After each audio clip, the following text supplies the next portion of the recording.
I managed to screw that up already, starting all over. I'm just going to do this in little sections, this video here. So this is how to get the patina look with muriatic acid stain. Here's what I'm using. It's the brick form turquoise, or you can use the aqua blue. If it's thinned down a bit, it comes almost the same color. Here I'm about 50% water with my MA. I've wet down my models, and I'll show you the next step when I get outside there. Okay, so everything's been wet down, so I'm outside here. I'm going to glove up in a second, but I'm just going to show you. I know most of you guys that have done this before. I don't know if this is the way you do it. I usually always try and start from the bottom and work my way up. If you start at the top, you'll get a run of muriatic acid. And if you have a dry spot, it leaves kind of a dark streak. So I like to start at the bottom and work my way up. The second coat is a different story, but I'll show you that when I get there. Okie doke, back again. So here we go. So that's the base coat on there. Probably I went over that 3 or 4 times to get it to the color. You can see like it's a blue, but it goes on. When it dries, it goes to like a jade color. You're always with muriatic acid. You're a little bit at the mercy of the properties of the cement you're using. It tends to work different if you have a little bit different mix. Like you'll see that one's just a little bit bluer over there, and in the back there's a couple of birds in there in between the blue and the green. But the majority of the time with my regular mix it comes out this sort of color. So now I'm just going to wait a minute, and then I'm going to give it a really good rinse. You want to go around it. Always make sure you don't have any dry spots. Like there's nothing worse than when you're finished and then you come across a bare cement spot on there. So I always go over and make sure really good that you've got, underneath the nose and the ears and stuff, that everything gets done up. Okay, just a quick pause again.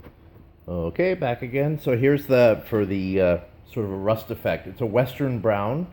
I've used a different brown in the water based. I've used like a rust color. Comes out really good, but I don't cut this one with anything. I just go straight. But you can see I don't have very much. I've only got a tiny little bit in my container there. So I'll head back outside and I'll show you how I do this. Okay, so you can see everybody's been wet down again. And pardon me, is why I'm not wearing a glove or a mask. It's a little bit windy today, so the wind is blowing away from me. Normally I'd have a mask on, and I'm not going to wear a glove just so I can manage to do this camera work here. But please be really careful if you're working with this stuff. I'm just doing this so I can try one-handed here. So this one I'm doing the opposite of what I said. I like to start at the top, and I just let it run. I just squish my brush,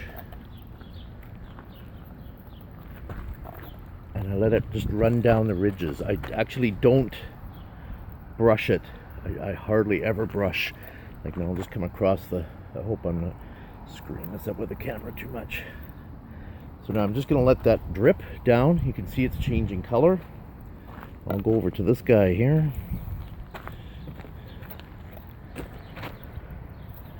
Again, just on the top of the head.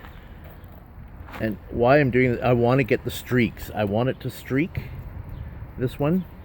It's just the sort of the effect you want to get with this, like the rust stains.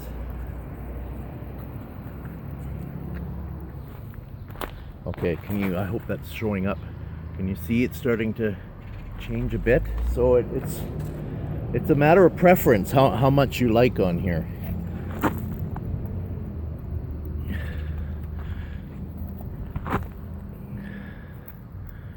It's looking pretty good.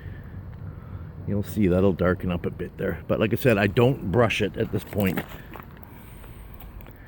just let it run. I want to get those streaks.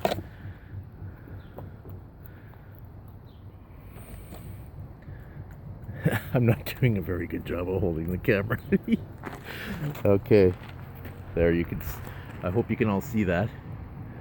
How that's shaping up, how the brown is just starting to show through in places, and on here as well.